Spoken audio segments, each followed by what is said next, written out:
From howdystranger.net, this is Doc Ryder. It is Tuesday, April 7th. Latest numbers. Strait of Hormuz daily transits. I'm using IMF PortWatch, and this is a new indicator on the numbers page. The daily ships that transit through Hormuz, critical choke point, 20% global oil shipments, 7-day moving average. Pre-war normal was 100 to 138 transits a day. 64 December, 72 January, 85 February, 5 March, 8 April. All time. Go back to January of 2019. 7-day moving average, 66.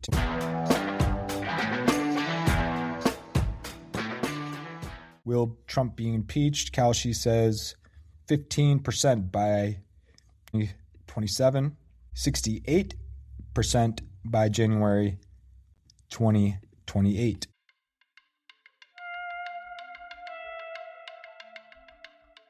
Spot prices for crude oil as of 3:30, we're still at 104, WTI 121. Brent, what else are we looking at here? Services PMI down 3.7%. Prices went up for PMI. So this is your Purchasing Managers Index, monthly economic indicator based on a survey of purchasing managers in the services sector. Reading above 50 indicates expansion. Below 50 indicates contraction. Strait of Hormuz, poly market, returns to normal by end of April. What do you think the chances are? 13%.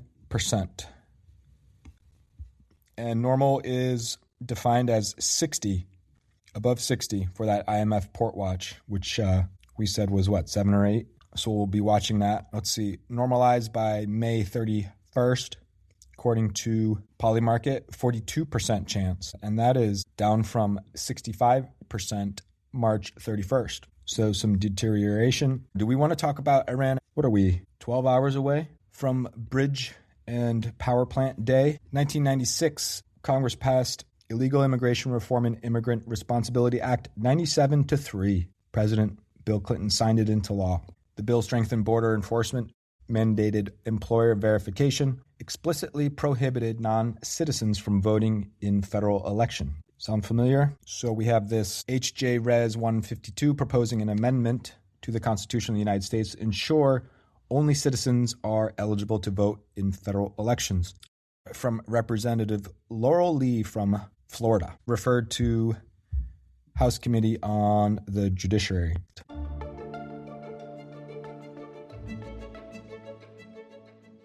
The New York City mayor released a preliminary racial equity plan. While the stated goal is addressing historical inequities in areas like education, housing, and criminal justice, the extensive bureaucratic apparatus required to monitor and enforce these outcomes feels inherently inefficient. The city's persistent focus on categorizing residents and prioritizing specific demographic groups raises questions about the long-term economic and social implications for a metropolis that fundamentally requires meritocratic engines of growth. And we've heard this, engines of growth for the tax base. The shrinking middle class we talked about yesterday, using an absolute definition with constant purchasing power thresholds rather than Pew's relative approach. The core middle class shrunk from 36% of families in 79 to 31% in 2024.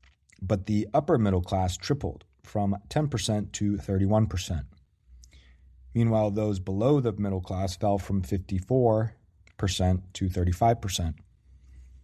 In 2024, for the first time in U.S. history, more families were above the core middle class than below it. Combined, the lower, core, and middle class now represent 78% of families, up from 70 in 1979. And that report is on the docs page. So yeah, this Strait of Hormuz, just looking at the historical, when you zoom out on this arrivals of ships and you look at the 7-day moving average, I mean, it's unprecedented when you see this dip to 7, 8, down from 80. And then I saw some video on the longevity of transportation of oil. So you're looking at a slow burn here. And equity markets showing this today. Market dropped. This is just my portfolio. Down 1.6% this morning and back up a little bit. It seems like every morning it drops and then people rally. Who knows what we're rallying behind, but there you have it, folks.